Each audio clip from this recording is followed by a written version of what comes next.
And I knew Trevor was telepathic. And, telepathy is what he does with the horses. It's what he does with, his angels. It's a mind-to-mind connection is telepathy. And I had never really thought to test him with me, like if he could read my mind, until the Telepathy Tapes podcast came out and the other kids were showing that they could do that. So I started just trying it. Like after a lesson, I'd say, okay, I'm going to see if you can read my mind, like they did in the Telepathy Tapes. And I started out with numbers, like a 4-digit number, or just a random number, 8688. 1, 2, 3, 4. And he'd get it every time. And then I went to bigger numbers and up to like a whole phone number, a 7-digit number. And he'd get it every time. And I go, okay, let me say a word. And I'd say like kisses, like a single, that's his teddy bear, or blackjack. Or then I said like Monterey Bay Aquarium, Center for Adaptive Writing, Bison Burgers, Duran Duran, like his favorite band is Duran Duran. Simon Le Bon is the lead singer. And he gets it every time. What if I told you that everything you know is just the beginning? Beyond the veil of the ordinary lies a realm of hidden knowledge, ancient wisdom, and untapped potential. A place where consciousness expands, reality bends, and the impossible becomes possible. You weren't meant to stay asleep. You were meant to awaken. Open your mind, remember who you truly are, and step with me beyond the frequency 369. Hey, before we start the episode, if you're on YouTube or Rumble, like, subscribe, and hit that bell. You want to make a comment? Go for it. It's America. If you catch me on Spotify or Apple Podcasts, hit me with those 5 stars. I appreciate the support. Let's start the show. What if the world isn't just what we see? What if some people are born with the ability to tap into something more, to experience reality beyond the limits of our 5 senses? Today we're diving into the life of someone who has done just that, Trevor Hirsch. But Trevor isn't here with us today. Instead, we have someone who knows him better than anyone else, his mother Laura. Raising a child like Trevor, with his extraordinary experiences, out-of-body travel, telepathic connections, and awareness that most of us can't even begin to grasp. Can you imagine what it's like to be a parent watching your child navigate a world that doesn't always accept what it can't explain? What do you do when your son starts describing things he couldn't possibly know? When he talks about realities that stretch far beyond the one we've been taught to believe in? Today, Laura is opening up about what it's really like to raise someone like Trevor. The challenges, the awe-inspiring moments, the fears, and the hopes of what's next. We may not have Trevor here today, but in this conversation, his presence is felt, his story is told, and his impact is undeniable. So get ready, because this episode isn't just about one person's experiences. It's about questioning what we think we know and opening ourselves to the possibility that there's more than meets the eye. This is Beyond the Frequency 369. I'm your host, Cesar Pagan, and let's talk to Laura. Hey, Laura, how are you today? Hi, Cesar. I'm doing well. Thanks for having me on. Fantastic. Again, I appreciate your time. I know you're a busy woman. I know you have a lot of things going on, and sitting down with me and talking to myself, the audience, sitting in gratitude. Again, thank you so much for that. My pleasure. So before we start talking about your son, Trevor, let's talk about you first. Can you tell us a little bit about who you were before Trevor and then who you are now with Trevor? Oh my gosh. Well, Trevor is my oldest son. I have 2 sons. He's 26.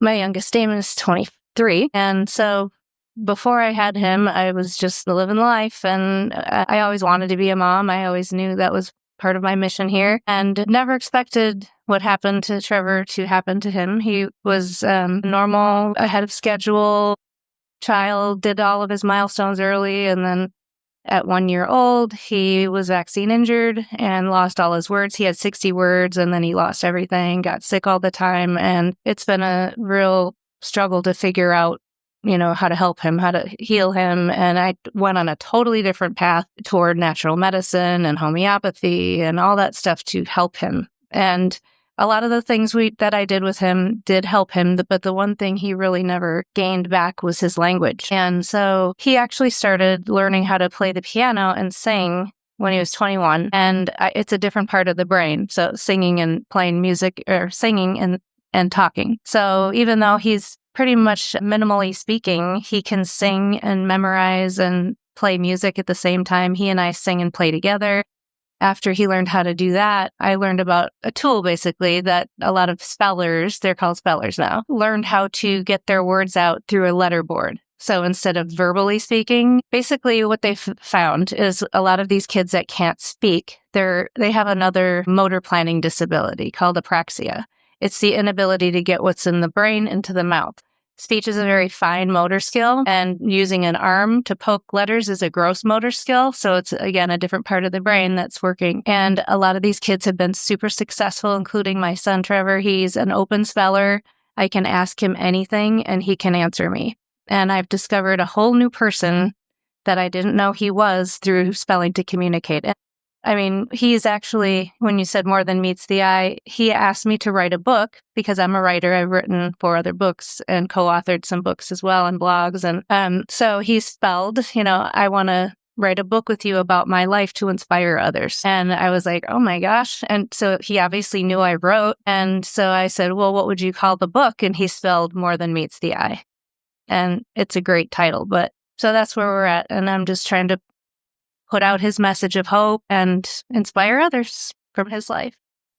I love that. I love that. And I want to apologize to the listeners real quick. I don't think I actually explained what the situation is with Trevor. So Trevor's a nonverbal autistic, right? That's, so he's nonverbal autistic, which means that he cannot speak a lot of words. Is that right? Or can you actually probably say it better than I could? Yeah, they usually call them non-speakers. He's more minimally speaking. He can answer questions. He can say yes, no, what he wants to do, but it's more the communication, the back and forth, that's the problem. So spelling to communicate basically gives him a tool to get out what he wants to say. And the spelling to communicate, this is a board with letters on it. Is that how that works? Yeah, I should have brought one with me. So it's a series of boards that you get to. You start out, there's 3 boards, and I'm his spelling partner. So I sit, adjacent to him and hold the board in front of him, and he uses his finger to poke out the letters. It starts with 3 boards, so there's less choices, and then you get to the 26 letter board. So it's just an A through Z board. And then they poke, and there's a number board also. And then you graduate to a laminated board. So it's a flat plastic piece of, about that big, about as big as a piece of paper. And he just pokes out the letters. You flip it over, and then there's the number board on the back.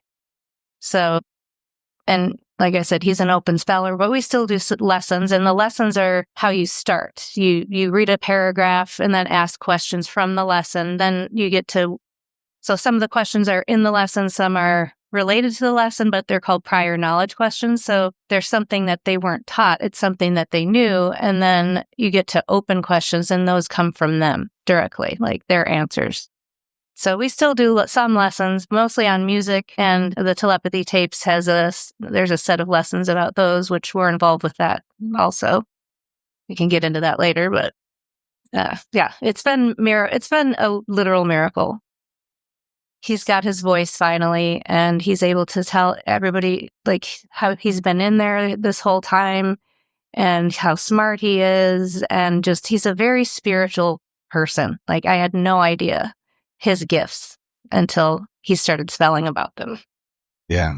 What an amazing tool, because like you said, it's giving somebody without a voice. And you mentioned the Telepathy Tapes, which we'll get into here in the episode, but before this podcast, the Telepathy Tapes, I never heard of, all I knew was autistic kids, period. I didn't know anything about autistic kids. I don't have any in the family. So And a lot of people are in the same boat where they don't know a lot about autistic kids because they don't have that close contact with them. So by having that podcast introduce families like yourself with these gifted children, boys and girls, it just opens your mind to like, wow, like there is definitely, like, to quote your book, more than meets the eye. And you mentioned your book. I have it here. I'll also go ahead and put it up on the screen here in a few. But this is the book that Laura was generously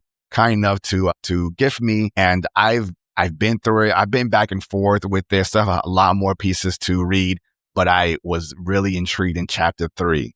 So chapter 3 really got me. I read all of that one. So I definitely encourage, again, all of you, I'll put it up on the screen here, More Than Meets the Eye.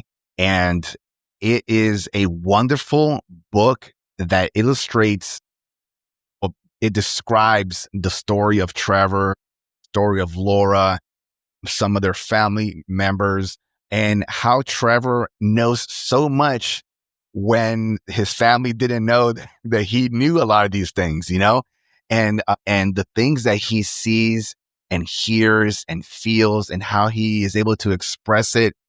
We probably, and correct me if I'm wrong, Laura, we probably wouldn't have gotten this book without that spelling tool, correct? No, that was the key that unlocked him, was learning how to spell to communicate. Because that's when he started, like, chapter 3 is all about, it's called The Divine Messenger. And that's all the wonderful, beautiful things he's shared about his life, his world. And I had no idea. His horse is on the cover of the book. Well, one of his horses that he rides, that was Blackjack. And so there's so many stories to tell, but the book came out before the telepathy tape. So his gifts that organically just came out were telepathy with horses. Like he started riding horses a couple of years ago. And then when we would spell, I would say, what was your experience riding Blackjack today? And he would tell me what they talked about telepathically.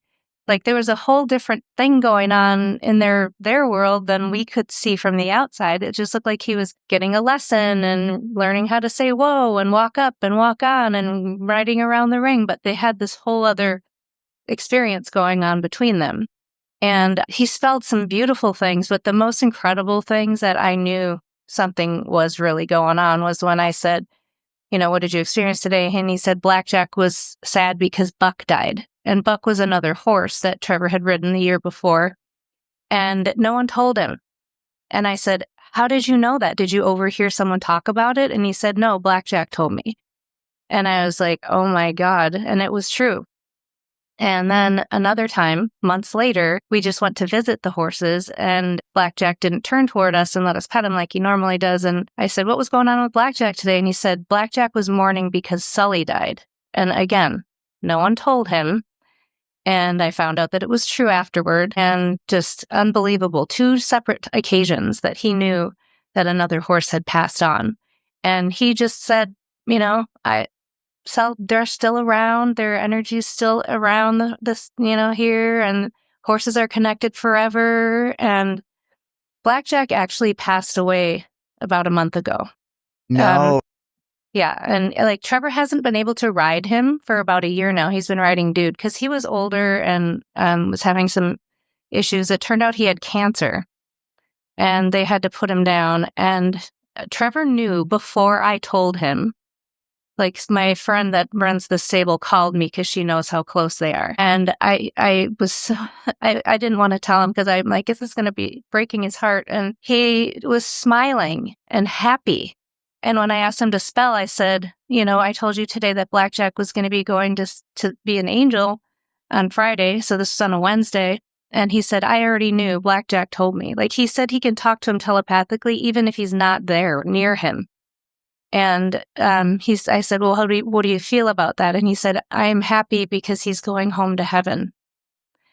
And I can ride him every day on the hill. And wow. The hill, I know. So the hill is a place that they talk about in the telepathy tapes. A lot of the kids that are non-speller or non-speakers and spellers like Trevor don't know each other in real life. But when they're sleeping, they go to this place called the Hill, and it's a place where non-speakers meet up and talk to each other telepathically. help each other, mention each other's names, like to their parents. Like Trevor's spelled like he knows Houston and John Paul and like all the kids from the telepathy tapes. He knows them all on the hill. And now he said he can ride blackjack on the hill. So that made me happy. And then he said he did. Like a couple days later, he said he's reunited with Buck and Sully. The herd is back together and that was able to ride him again. Beautiful. And that made me happy because I was really sad. I was just, when Blackjack died, I was just really, really sad because he had such a connection to Trevor. But Trevor taught me something about their connection. It's forever. Forever. Were you, if I can ask you, Laura, were you sad for yourself or were you sad because you thought Trevor was going to be sad about it? Both, because I mean, I'm really connected to the horses too. I love animals, and it was sad to me because I love Blackjack. And, you know, I did healing on him. I'd do energy healing. And when I knew he was in pain one time, I ran energy on him. And so we had our own special connection, but also just because of the gift that Trevor had of, you know, connecting with him telepathically. It was just so beautiful. And, you know, then one of the other things that organically came about with spelling to communicate is Trevor would be able to tell me, we would go to healing centers. I don't know if you've ever been to like an energy enhancement system, EE system. I haven't, Laura. I read that in your book. There's something like tachyon chambers. Yeah, there's right? then the tachyon chamber. I want to hear that from you, but I wanted to just let you know that I've made an appointment. I have one about an hour away. So cool. That's how, from what I read, that's how it impacted me. And I'm like, I have to do this. So please tell us about your experiences in those environments. Okay. So they're both different types of healing modalities. And the tachyon chamber that you're going to be going to is basically, you can look it up on tachyоnchamber.com and it shows the locations around the country where they're at. But they're basically a very sacred healing place where you're basically laying in a chair, and there above you, it's a pyramid with sacred geometry, crystal symbols inside of it. And there's light coming off of it. And you just feel like you're like getting a healing, like you are. But it's like a waterfall of energy coming over you. And, you know, you have headphones on, so you're listening to music and you have something over your eyes. So it's like you go into a very deep meditative state pretty quickly. And Trevor says that he goes to heaven. He goes to the hill. Like they're two different places. He says the hill is specifically for certain souls. And then heaven is, you know, where he talks to his angels, which are always dead people from our family that he spells their names, even some that he's never met, including, so my first husband that I married, we were together for 8 years, died in a car accident when I was 27 years old. His name was Darren, and Trevor never met Darren because he wasn't born yet. He'd always spell, I saw Darren, I talked to Darren, and would give me messages from him, even to give to his mom. So it's like he was a medium. And I've had readings with plenty of mediums for grief. Like when I first, you know, about 5 years after he passed, I decided I wanted to have a reading with a medium to see if it was real, and blew me away, changed my whole opinion on life, death, the afterlife, all that stuff. And it's been something ongoing in my life. Anytime someone passes, I go have a reading, and it's very comforting and it's therapeutic and very healing. So I didn't know all this time that he was a medium right under my nose this whole time. And I go pay to have readings with mediums all the time to give me, you know, information about him. I even have a book called The Other Side of Autism, which is a channeled book with two friends of mine that are a medium and a spirit artist. And it's all about autism and how to help and all that stuff. Yeah, so the tachyon chamber, you'll love it. And he always spells, you know, my sister passed away, my brother passed away, my dad passed away, his other grandpa. Like he always spells those people's names. And sometimes he'll say, they just gave me love and healing. Sometimes he'll say, so-and-so had a message. Like after my sister passed, we did a little ceremony type thing for her up at the Lake Tahoe, and her son was on a Zoom call with us, and Trevor spelled a beautiful message. We each said a little message, and she thanked him for his message that he wrote for her. Just so many different things that he's spelled about that in particular. And then with the EE system too, we go quite often, and he always says that he, feels healing in his brain and his body. So he's feeling the healing, but also connecting with his angels. And it's a very comforting place for him to be. I'm excited. I can't wait. But again, and thank you for how you wrote this book. I mean, chef's kiss, right? You did such a great job writing this book. I'm definitely recommending it to a lot of people. It is just, it brings you into a world that I thought that I would not be interested in, just to be honest and everything. I didn't, I had a perception of autism as like, man, I just don't understand it. So I don't have any connection to it. But in reality, there's a lot that I connect to it, because now we know that they do have a voice. Like they are, like you said, they are in there, and once you give them that avenue, I mean, I'm a little emotional about the fact that now that's weird. I don't know why I got emotional off of that, but that is a beautiful thing. Yep. I mean, it's like meeting a new person. I always say that I thought he was a totally different human than he actually is. And it just opens up a whole different future for him than I thought he was going to have. And it's full of hope, and just, that's his message. He's a humanitarian. He wants to help others, learn what he learned and get that skill, because it's life-saving, life-changing. Yeah, absolutely. A true miracle.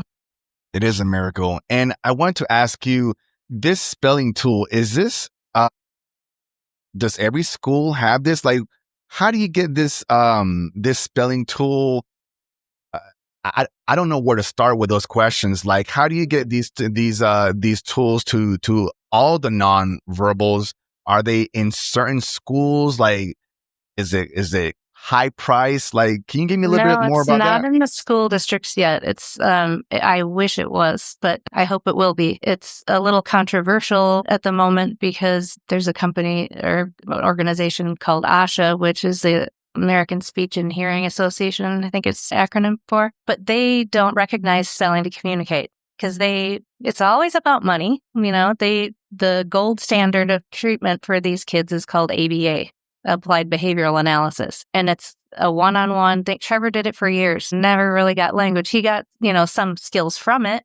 He was able to sit for long periods of time and regulate himself, which helped with spelling to communicate because you have to sit and regulate and all that. But hopefully that'll change. Basically, what you have to do as a parent, if you want to get to spelling to communicate, is you have to do it yourself. There's a couple places that you can get trained or have someone work with your child, which what we did is we did it on Zoom with someone in Southern California that's a practitioner. So you can go to, it's the iAsk website, i-asc.org, or spellers.com. Spellers is a newer kind of branched off from iAsk, and they do spelling to communicate. There's also another method called rapid prompting method, which is similar, teaching people to use a letterboard to communicate. But you kind of have to do it yourself. You have to go find someone to work with your child or get trained to work with your child yourself. And then you don't need the other communication partner anymore because you learn that and do it with them. So, and I actually had a friend who generously sponsored his lessons. Her name's Mary. I call her Trevor's Mary godmother instead of fairy godmother. But she also is the one who got him into piano. She just saw all this potential in him, and she just is like an angel to him. So she paid for his lessons for as long as he needed them. And I mean, I wouldn't have been able to do it without her. It depends on the practitioner, but some parents even go to the centers and do a week-long immersion. And, so it can be expensive if you're paying for travel, but we didn't do that. We just did it from home on Zoom. It's like, $80 to $120 a lesson. So worth it. And we did the lesson once a week, and then I worked with him, on my own. So, yeah. I mean, it's the biggest thing that I've ever done for him. And a lot of the other treatments I've done for him over the years was a lot more expensive than that, trust me. But yeah, it's the number one thing. And little younger kids can do it too. That's the other thing. Because Trevor was in his teens when he learned how to do it. But there's a movie called Spellers out there. I would highly recommend people go to YouTube and watch it. It's free. And it shows the journey of 8 kids that did the same thing, spelling to communicate, and a lot more information about it. So I would definitely do that. You'll be totally motivated. Love that. Love that. And then all of the sites that you provided and information, I'll make sure that I also throw that on the screens or in the description so people can play back, and hopefully this gets to, people that are like, wow, this is what I needed to know. So thank you for sharing that information. And I want to make sure that we cover what are some of Trevor's abilities that you like as of today? Well, okay. So, like I said, the book came out before the podcast, the Telepathy Tapes. So we would listen to the episodes in the car together. And it's, other stories of kids that are telepathic. And I knew Trevor was telepathic. And, telepathy is what he does with the horses. It's what he does with, his angels. It's a mind-to-mind connection is telepathy. And I had never really thought to test him with me, like if he could read my mind, until the Telepathy Tapes podcast came out and the other kids were showing that they could do that. So I started just trying it. Like after a lesson, I'd say, okay, I'm going to see if you can read my mind, like they did in the Telepathy Tapes. And I started out with numbers, like a 4-digit number, or just a random number, 8688. 1, 2, 3, 4. And he'd get it every time. And then I went to bigger numbers and up to like a whole phone number, a 7-digit number. And he'd get it every time. And I go, okay, let me say a word. And I'd say like kisses, like a single, that's his teddy bear, or blackjack, or then I said like Monterey Bay Aquarium, Center for Adaptive Writing, Bison Burgers, Duran Duran, like his favorite band is Duran Duran. Simon Le Bon is the lead singer, and he gets it every time. So then I had a dream that I said in my dream to myself, if Trevor can hear me thinking, I wonder if he can hear me singing, because he's so musical and loves music. And so I ran in his room, and his favorite song is to play on the piano. He plays it and sings it together as Puff the Magic Dragon. And so that's what I started singing, just like the chorus. One time in my head, I'd just sing, Puff the Magic Dragon lives by the sea, in my mind, not out loud. Give him the board. PUFTHEMAGICDRAGE. Wow. And I go, oh my God, he did it. And so I go, let's do another one. And so I sang Rio from Duran Duran, like, her name is Rio and she dances on the sand. Just the chorus, one time. Rio. Who sings that? Duran Duran. And then it was just mainly a lot of music now. And I'm picking just random songs like that. I'm not even sure if he knows or not. Like Suspicious Minds from Elvis Presley. And he knows who sings it too. And sometimes I'll ask him a memory. Like one of them the other day, it was, what's it called? One Step Closer from Linkin Park. And when the boys were little, we'd chase around the house from bedroom to bedroom, and I'd hit him with the pillow every time they'd say the word break in that song. Like, 'cause I'm one step closer to the edge and I'm about to break. And so it was fun. And a little game we used to play. And he remembered that and I said, what do you remember about that song? And he'd say, playing chase around the house. And every time you'd hit me with a pillow every time they'd say break. And so it's just, his memory is incredible. Like he remembers things from when he was 2 years old, like 1 year old. Like he remembers so much. And like even the vaccine injury, he remembered that and what it felt like. He said it felt like he got hit in the head with a baseball bat. Let's talk about that real quick. So talk about this vaccine injury. I read in your book, I think it's called regressive autism. Yeah. Well, because he was not born with it. He was a typical, perfect 10 on his APGAR score at birth. He walked and talked at 9 months. He had 60 words by the time he was a year old. All the signs of autism he didn't have. He pointed, he giggled, he played peekaboo. He did all the things early, ahead of schedule. And then at the 1 year mark, he got the chickenpox and the MMR on the same day. And that's when he regressed and lost all of the skills. He even couldn't hold a fork anymore. Like he was eating his, birthday cake on his first birthday. I have all the videos. It shows clear as day what happened.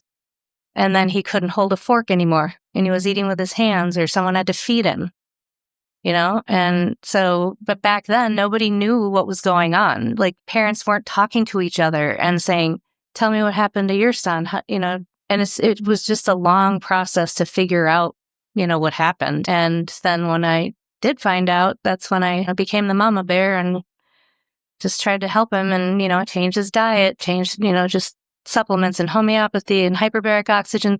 Like 40 different things at least I did to try to correct the damage that happened to him. And still, he started having seizures when he was 15. And that's been probably the hardest thing. Right now, we're on a gut balancing protocol, and he hasn't had a seizure in a few months, which is amazing. And it's just an ongoing thing to try to get him to be as healthy as possible and have his best life as possible. Absolutely. I appreciate you sharing that. Yeah, when I read that in the book, I'm like, wow, these, babies are vaccinated all the time when they're born. And I'm wondering, I'm like, is this like a hit or miss when it comes to some of these hospitals where they're like, well, we have a new one, a new vaccine. Let's test it out on these, 100 babies, and let's see the numbers. Let's see which ones have a regressive situation or how many of them continue. Like, I'm pretty sure they're experimenting on all of us, like they do. Well, nothing's been tested. We're all guinea pigs, and especially our children. I mean, the autism rate was 1 in 10,000 when I was a kid, and now it's 1 in 36. Yeah. And the number of vaccines that these kids get now, I've had 8 my whole life. Trevor has probably had 69. And I stopped vaccinating my other son at 18 months once I figured this out. And he's totally normal and fine. Good. Jeez. Yep. Wow. And I think it's like there's a genetic predisposition and then the environmental trigger. That's epigenetics. Sure. Dang. That blows my mind. Not only are they directly putting in these bad medicines into our body, but then there's the stuff that's already airborne, and then not only that, then our technology and the type of hertz are hitting us and the 1,000 hormone receptors. I mean, there's just so much that is creating so much chaos on our frequencies that it's not allowing us to, I guess, in a sense, to shine, I mean, geez. So how are you? So again, you have been tasked, unintentionally with having to watch out for Trevor's well-being and taking care of him, things like that.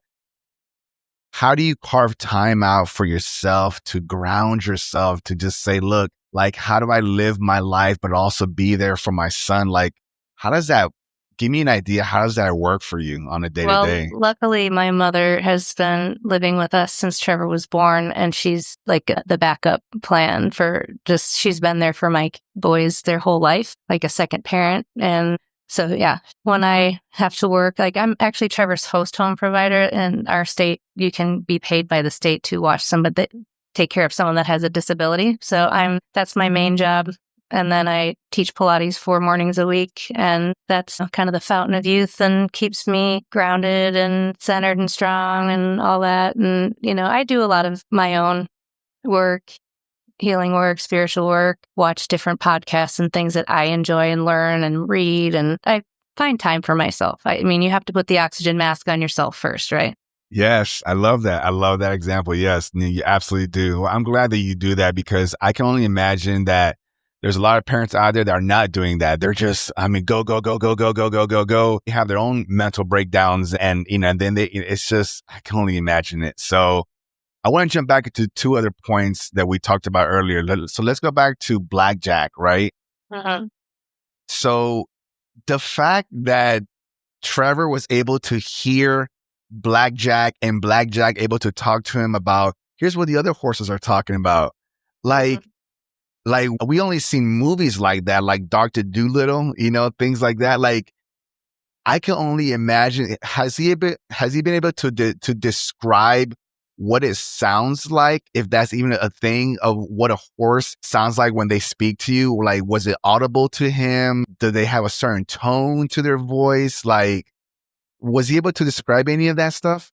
I never asked him that actually, but it's more like it's just there. It's like a knowing. And I've heard other spellers like say that when you send a message telepathically, you get, say the word Christmas. It's not just you're hearing the word Christmas in your mind, you're smelling the smells, you're hearing the sounds, the music. It's like a whole experience when you're Gotcha. getting it telepathically as opposed to verbally. So it's Gotcha. more intense and all-encompassing, the connection, the communication. And another example with the horses, like talking to each other, there were a couple examples that were really amazing. Like when I asked him, what did you and Blackjack talk about? We talked about that Nikki is pregnant with triplets. And that was the director of the center. And she was pregnant with triplets. So all the horses knew this. And they talked about it amongst themselves. And then Blackjack told Trevor.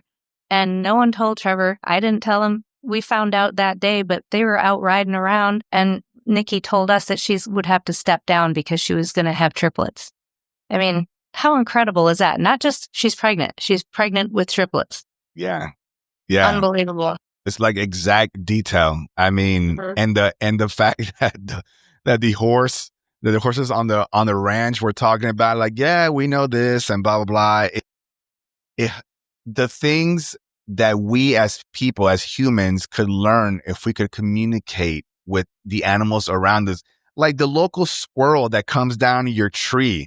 And I can only imagine, that squirrel saying, hey, I don't know, like, I saw this the other day, or how are you doing? Like, that would just be one of those fairy tale, fantastical, like, realms, which I'm sure, given the fact that we're multidimensional beings, I'm sure there's a parallel universe that this is actually happening, where humans are talking with animals like normal, like it's, like it's a everyday thing. So yeah, that's how animals talk to each other telepathically. Yeah. And Trevor's even spelled, we've always had dogs. And when he was little, I had a dog that was a Siberian Husky named Dakota. And at one time I asked him, who was your favorite dog that we've ever had? And he spelled Dakota. And I said, why? And he said, she talked to me telepathically.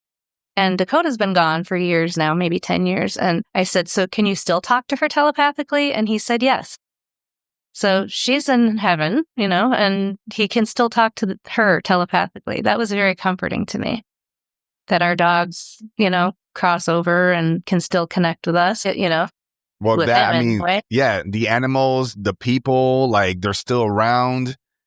I have heard that like, let's say, well, yeah, with both animals and people, they're still around. Like, they're still here. They're just in a different plane, a different frequency, if you will, that they're just still walking around. They're still living their life, maybe even better, right? The whatever their highest dream was, they're living that, which is a beautiful thing, because it's a comfort, because we're like, I wonder how our loved one is living, or where are they at? Well, for people like Trevor that can communicate back and say they're happy, like they're okay, like they're living their best life, literally or spiritually. I don't know if that's a term, but it's just a comforting thing.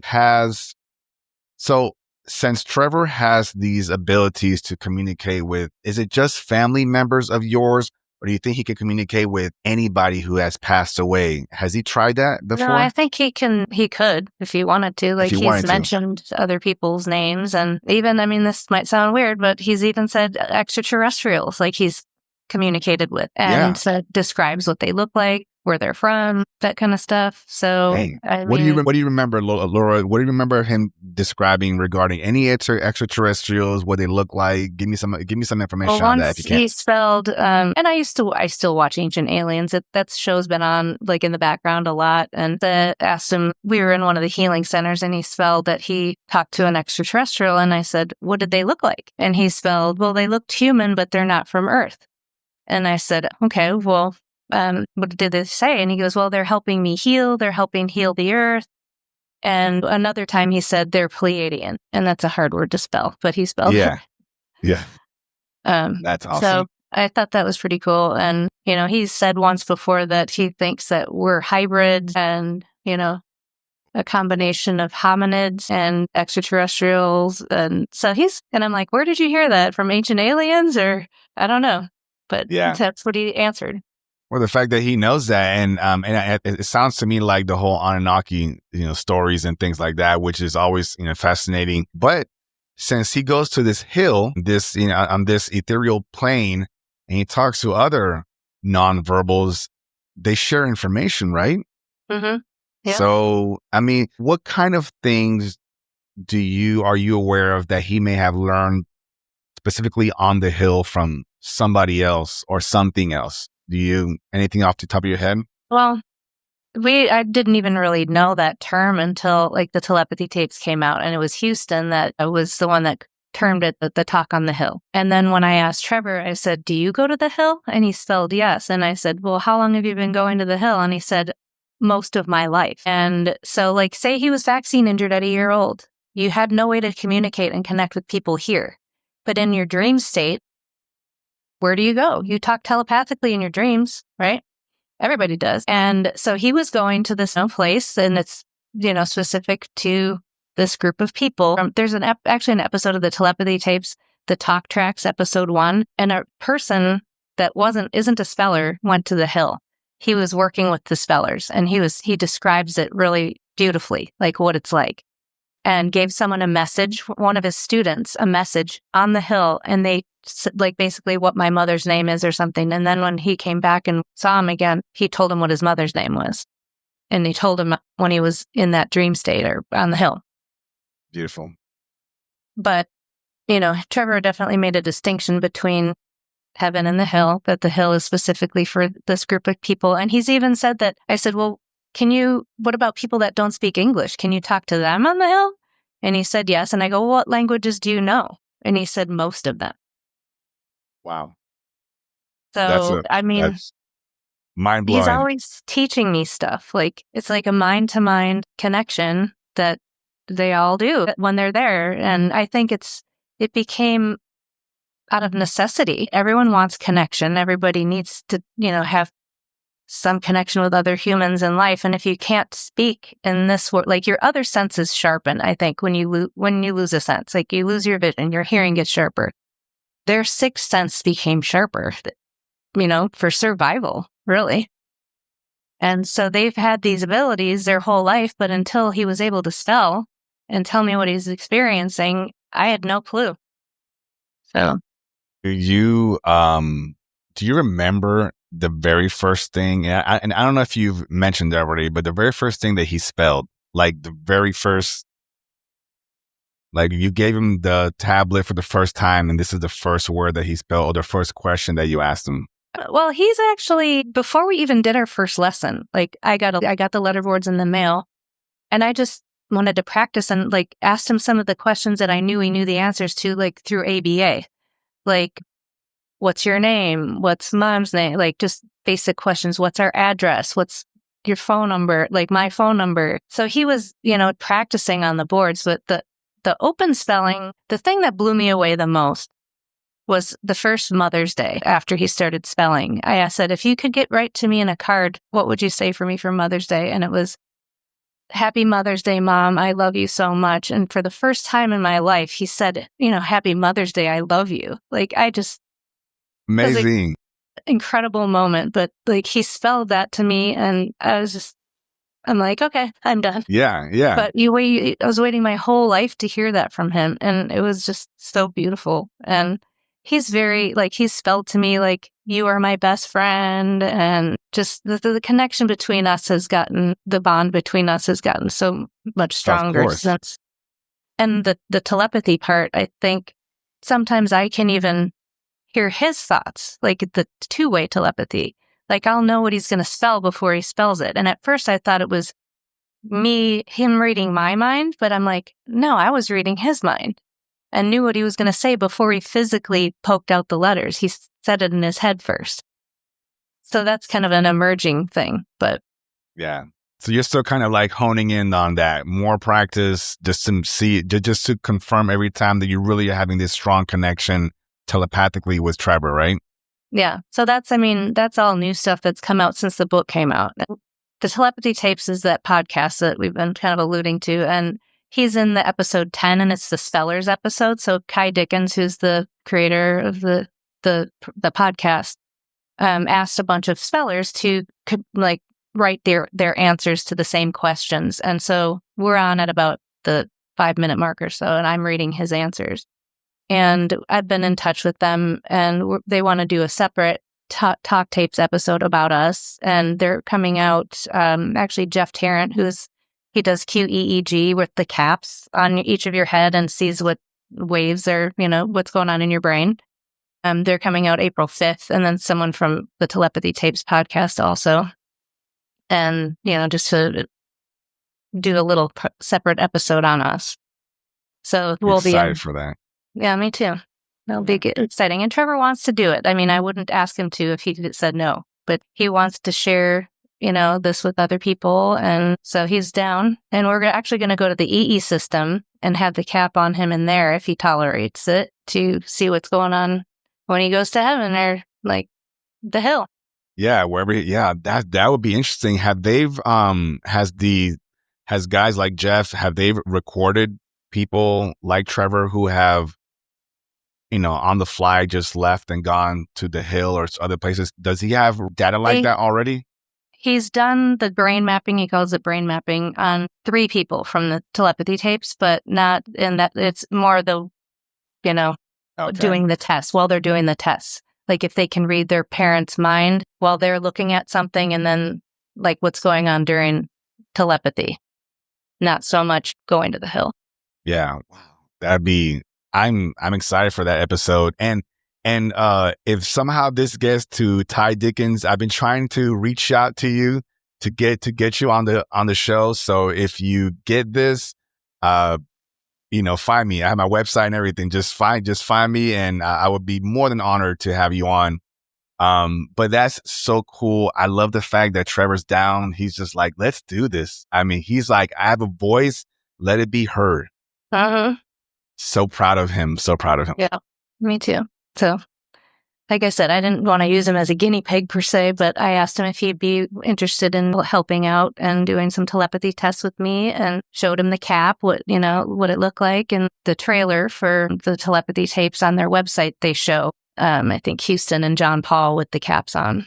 So yeah, no, I love it. And the fact, and I was thinking about that, a lot of parents like yourself that have these gifted children, you do get protective over them because you don't want people to take advantage of them, or, like you said, guinea pig them in some type of fashion. I'm sure there's a fine line where you just kind of know whether this is a good thing or a bad thing. So obviously with these things that you're doing with Trevor's also saying, yeah, I'm good for it. You're definitely fully aware of those, but I wonder if there's people out there that are just being taken advantage of and feel like they're on this loop. What would you advise to just other parents that maybe are probably even too protective over their children, that are not even letting their children like expand any kind of way? Is there any kind of advice you could give to people just to maybe either relax or control it, or what? Well, there's a term that we use in spelling, and it's presuming competence. And a lot of people don't do that with our kids. They don't presume competence in them. And so that's my number one thing, is presume competence. Know how smart they are and believe in them, because they have so much more that they're capable of doing than we give them credit for. And it is a, protective thing, I think, a lot of times, with especially the moms, like that's your job, is to keep them from harm and to keep them alive and, all that. But there's so much more going on in all of that. Even just with spelling, so many parents, even myself, I was like, I don't think he can do that. Like, there's no way he can do that. I saw the other kids doing it. Like, I read a book actually called Underestimated, and it's a book like, ours, but it's Jamie Hanley and JB Hanley, a father and son, and their spelling journey, and I go, he's got to be special. Like, there's no way Trevor could do that. But he did. And I think a lot of parents don't think their child is capable. Either they're not going to be regulated enough to sit, they're going to get upset, they're not going to, whatever the fear is. But then when they let them do it, they do it. So presume competence. Presume competence. Yeah, I love that you said that, because I think that's a big problem in a lot of schools. A lot of these autistic kids are going to these regular schools, and the teachers and the staff assume that they're unteachable. So they'll probably, and I don't know, but I'm assuming that they're like probably showing them like really like baby stuff, like here's a red square and where do you put it? And in their heads, they're probably like, Yeah, I know this, like teach 100%. me. Yeah. And Is that ABA right? is just, yeah, ABA is just repeating over and over and over. The problem is these kids have a motor planning disability, not a cognitive disability. So they're 100% in there, very brilliant, most of them, smarter than the average bear. And they're just being taught at a level way underneath their capabilities. And so that's what Spelling to Communicate is also showing, is how smart these individuals actually are. And the lessons are at grade level. They're not like second grade material. Even in Trevor's schooling, like we had speech therapy, and I remember in an IEP meeting, the speech therapist says, well, I think Trevor's plateaued. He's not going to progress anymore with his language than he's at right now. And I said, well, how about you try to teach him a different way? I go, I taught him how to type when I homeschooled him. Why don't you teach him typing? That's another way of getting his words out. And back then I was working 3 jobs. Like I didn't have the time to invest into something like S2C just because of my life at the time. Once I became his host home provider, I was able to work with him every day. And it had to be me that did it. Like I had to take it on. And I'm like, if he can learn how to sing and play the piano, he can learn how to do this. Oh, I know yeah. it's just going to take me hours and hours and hours of investing time. And I mean, I'm not going to lie, it's hundreds of hours, but it's worth it. It's 100% Absolutely. worth it. I love that. I was thinking this, I don't know if this is a silly idea, but we have so many problems that apparently can't be solved on Earth. Why don't we just create a council of nonverbals, spellers, put them in a round table, present to them the problems, and let's just see what they have to say. And What do you think about that idea? I mean, I think they know a lot. I've asked Trevor a lot of questions, and he has a lot of opinions about things. And even Kai Dickens, she's talking about like wanting to hook up spellers with different professions to help them with their problems. There's the doctors that we work with that are doing it's Autism is Biomedical. One of their products that they made, a speller helped them create the formula for it. He told them to investigate a certain sulfur compound, and which gets rid of arsenic in the brain. And so the speller helped them create this lotion, and said it had to be applied topically. So it's happening. And I think love that. Can happen more and more. So Laura, thanks for sharing that. That is exciting. So little by little, baby steps, if you will, let's get these nonverbal special minds into these into our world, into our world. Let them like be a part of it. They are a part of it, so let's like actually do it, So this is great.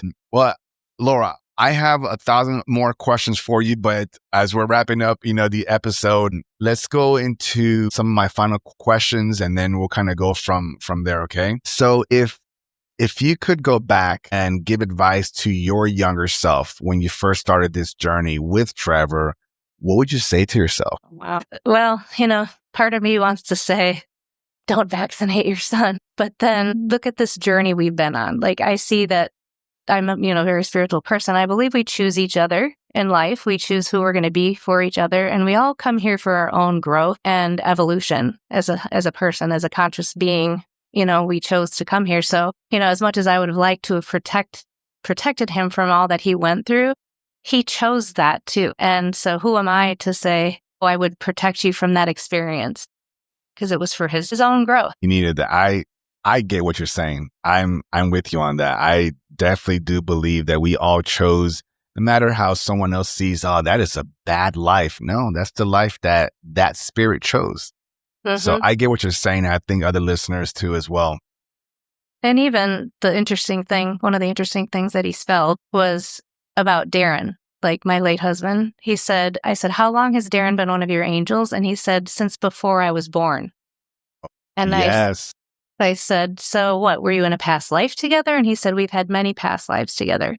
And then I said, anything else? And he spelled, he's my number one protector. So they had a contract that in Trevor's life, from the other side, my late husband was going to be his protector. Isn't that crazy? I'm processing that because it's like you would then imagine that they would be, in existence together, but that wasn't the deal. I'll be part of your life, but before you were even born, my mind is just try to wrap your head around that one. Yeah, it's like, wow, and it's amazing. Or it could have been something like, I'll be a part of your life indirectly, like in the sense I'll be Laura's dad, in order to, help raise Laura, to then give her the tools, if you will, and the strength to be able to raise you. Like that is, you know what I mean? Like that's just mind blowing. So, wow. Okay. That's cool. All right. So I'm moving on to my next question, but that was cool. I appreciate you sharing that.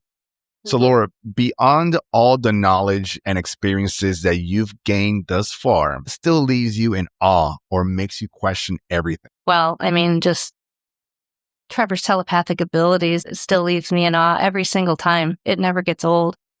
Like every time I spell with him and sing a song in my head, he gets it right. I even have had his brother text me from the other room. I say, send me a 6-digit number. So I'm not coming up with the number.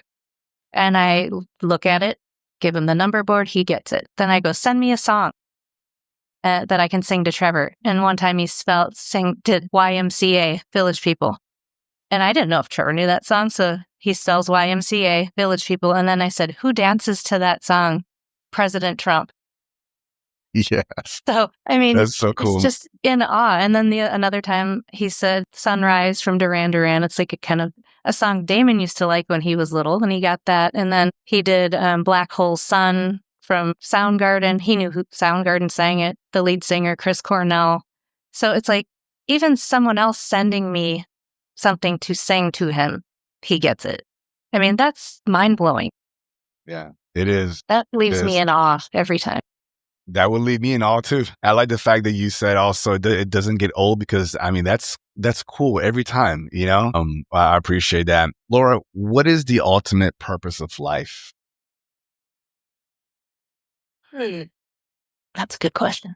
Like I said, I believe we all come here to expand and grow. Like you have to experience it. You can't you can think about riding a bike, but until you actually ride a bike, you don't know what it's like. And I think as a collective, we, come here in soul families to help each other. We've probably been here before with those same individuals, and we're all here to help each other and expand. And I think these kids in particular are here to expand the consciousness of the rest of us. I think they have a special, special mission. And I'm just glad to be a helper in that for my son. I was thinking the same thing too. The fact that you are so connected, like they chose you to be that helper, makes you equally as special. We're all equally special because we're all the same, but that's so cool. Laura, what is your definition of God? I believe in God. I'm not a spiritual person, not a religious person. I was raised Catholic, but I haven't been going to Catholic church most of my life anymore. I think God is everywhere, is in all of us. We are all a spark of God, and it's not a person sitting on a hill judging all of us. It's it's a force, I think, an energy, and we're all part of it. I love it.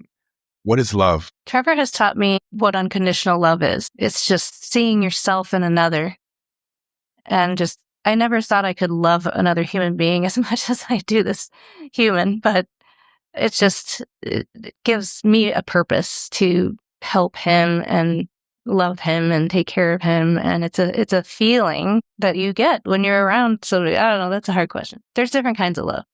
Yeah. I love everybody. Yeah. No, I get it. I'm with you and stuff. These aren't all easy just questions that just kind of hopefully make you think. So I'm glad that's doing that for you as well. And there is no right or wrong answer. It's just your answer, So I asked you before coming on to the podcast if you could take a moment with Trevor and have him spell out a message that he'd like to share with the audience. And I believe that you have that. Could you share that with us? Yes, I asked him 2 questions, actually. So before we did this podcast, we did a video chat, and he wanted to show Trevor the phone and Cesar and said we're going to have and Trevor, he's never done this before, but he points to the phone and he's pointing at Cesar and looking right at him. And I asked him, why did you point at him on the phone when we were doing our video chat? And he spelled, he is a light worker like me. And I thought that was beautiful. And then I said, do you have a message for his audience when I go on the podcast? And he spelled, I really want people to believe in miracles.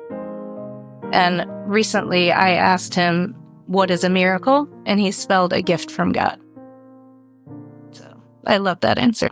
I love that. And I appreciate you doing that. That, again, as I told you before, that touches me. And it just, sometimes you kind of wonder, am I doing the right thing? Am I on the right path? And confirmations incredible people like Trevor really kind of help out there a little bit. So I appreciate that. What an unsuspecting message, right? It was. I see you. I recognize you. Yeah. It's just, I'm at a loss for words as a podcaster. I'm at a loss for words because that is so cool. Yeah. I do have, and I do have one more question. But before I ask you that question, you mentioned that, Trevor has gone to heaven, and I'm assuming that maybe he's seen God per se. Can you, I guess my question is, does he go to just one place and he assumes this place is heaven? Because obviously it's not here. I guess, man, now I'm having trouble trying to formulate that question, because how does he know that it is heaven? Let me just ask that question. Yeah. Well, that's what the word he chooses to describe it as, where he goes to heaven. I went to heaven, and I've asked him, what is that like? And he says, what did he say? It's magnificent, or he has something like that. And he said, there are colors here that we don't have on earth, was one of the things he said. And once I asked him about God, and he said, God is everywhere. So. Yeah. That part. Yeah. Okay, cool. I'm with the God is everywhere deal. I just didn't know if because I've listened to other podcasts and NDE stories and things like that. And a lot of people have said that, they met God and everything, but I'm thinking it's something that is God-like, but maybe not really God, or sometimes they present themselves to you as something that you're familiar with and things like that. So just kind of curious where his mindset was that, but I'm with it. God is everywhere. That's what it is. And anywhere outside of here, I would call it heaven, anywhere that's magical like that. So I'm with it too. Laura, once again, can you tell people where they can find you? Where can they look for you here in the future? And I'll also have on the screen here, once this airs, again, a picture of your recent book with Trevor as well. I appreciate that. Thank you. So I have a website. My other son, Damon, actually designed it for me. And it's www.laurahirsch,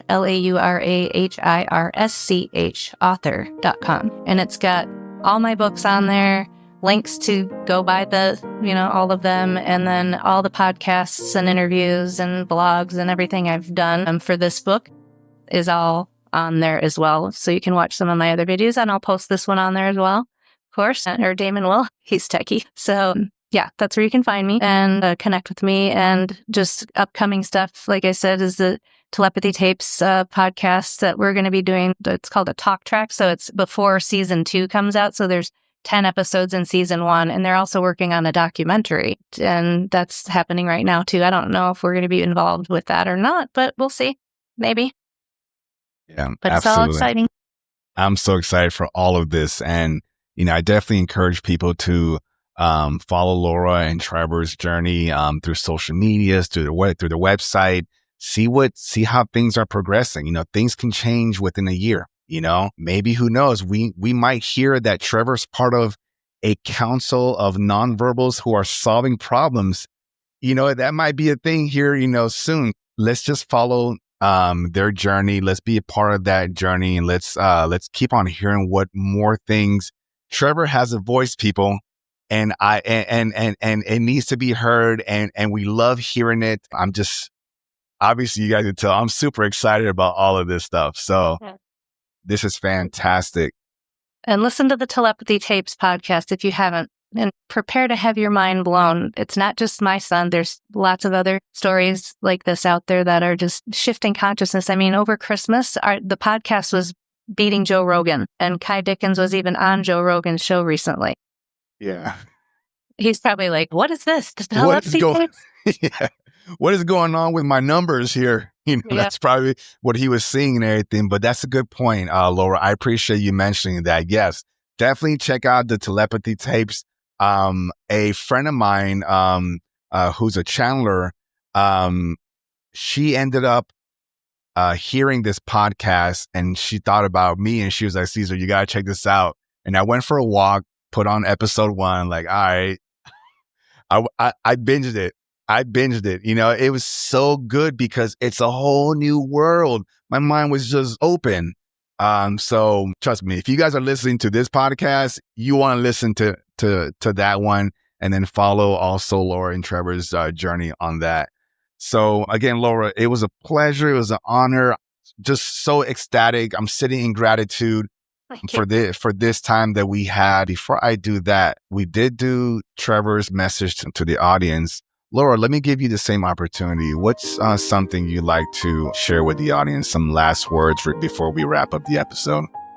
Oh, thanks. Put me on the spot. I mean, I would just encourage people, if you have or know anybody who is a non-speaking person with autism, spelling to communicate is a game changer. It is a life changer. And I highly recommend watching the Spellers movie. Like I said, it's free on YouTube, and get them on board. That's what we call it. Get them on board. And that's going to open up a whole new world of everything. And presumed competence, like I said before, they're in there. Yeah, they are. Thank you, Laura. And with that being said, folks, again, if you like the episode, if you're listening on Apple Podcasts or Spotify or any other platform, give me that 5 stars. It helps the algorithm. Share this conversation, not only here at Conus, but also overseas. And if you're watching me on YouTube, Rumble, like and subscribe, right? Like and subscribe, put down a comment. Let me know what you enjoyed about this conversation. Let me know if you have questions. I'll also be adding Laura to this as well. So if you guys have anything direct to her, you guys can just put a comment down under the video, and she'll make the time to answer it for you. But with that being said, I will remind all of you that I love you, I hear you, I see you, I am you. And continue to ask questions. Don't be afraid to pull back the curtain and take a deeper look. Push forward, always reaching beyond the frequency.